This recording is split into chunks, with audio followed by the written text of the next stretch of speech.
முருக பக்தர்கள் அனைவருக்கும் அடியனின் வணக்கம். சக்தியும் நானும். அருணகிரிநாதர் இயற்றிய திருப்புகழிலிருந்து நம்ம ஒவ்வொரு பாடலாக விளக்கத்தோட பதிவுகளை பார்த்துட்ருக்கோம் இல்லையா? இது வரைக்கும் 5 பதிவுகளை பார்த்தோம். இப்போ 6வது பதிப்பை பார்ப்போம். நான் ஏற்கனவே சொன்ன மாதிரி 5வது பதிவும், அதாவது 5வது பத்தி 6வது பத்தி இரண்டுமே கிட்டத்தட்ட ஒன்று தான்.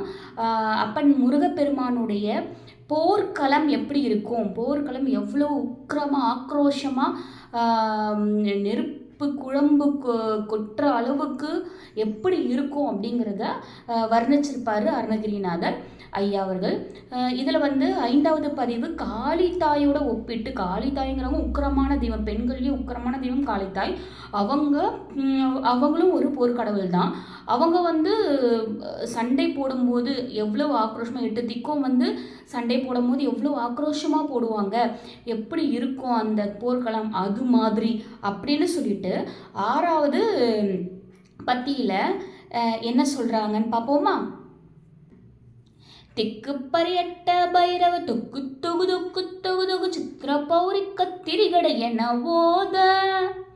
இப்படின்னா என்ன அர்த்தம் அப்படின்னா, இந்த 6வது பத்தியில் அப்பர் பைரவரை பற்றி, பைரவர் அஷ்ட பைரவர்கள் 8 பைரவர்கள். பைரவருங்கிறவர் ரொம்பவே ஒரு சக்தி வாய்ந்த தெய்வம், நம்ம எல்லாருக்குமே தெரியும். கோவமான ஆக்ரோஷமான உக்ரமான தெய்வம்னு சொல்லுவாங்க இல்லையா பைரவரை. அதில் 8 பைரவர்களும் 8 திக்குகளிலும் சுற்றி சுற்றி சுற்றி நெருப்பு குமிழ் பரவற அளவுக்கு ஆடினாங்கன்னா எவ்வளோ ஒரு ஆக்ரோஷமாக இருக்கும் அப்படிங்கிற மாதிரி அருணகிரிநாதர் அவர்கள் வர்ணிச்சிருக்காரு. அதாவது 5வது பத்தியில் காளித்தாயோடைய ஆட்டம் அந்த போர்க்களத்தில் எப்படி இருக்குங்கிறதும், 6வது பத்தியில் பைரவருடைய 8 பைரவர்கள், ஒருத்தர் கிடையாது 8 பைரவர்களுடைய ஆட்டம் அந்த 8 திக்குகளிலும் எவ்வளோ ஆக்ரோஷமாக இருக்கும்.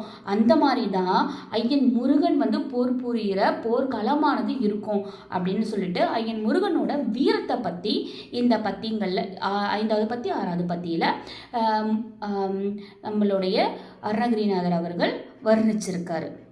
இது உங்களுக்கு பிடிச்சிருக்கும்னு நினைக்கிறேன். அடுத்தடுத்த பத்திகளுடைய விளக்கத்தை அடுத்தடுத்து பார்க்கலாம். ஓம் முருகா. நன்றி. பிடிச்சிருந்தா உங்கள் ஃப்ரெண்ட்ஸுக்கு ஷேர் பண்ணுங்கள்.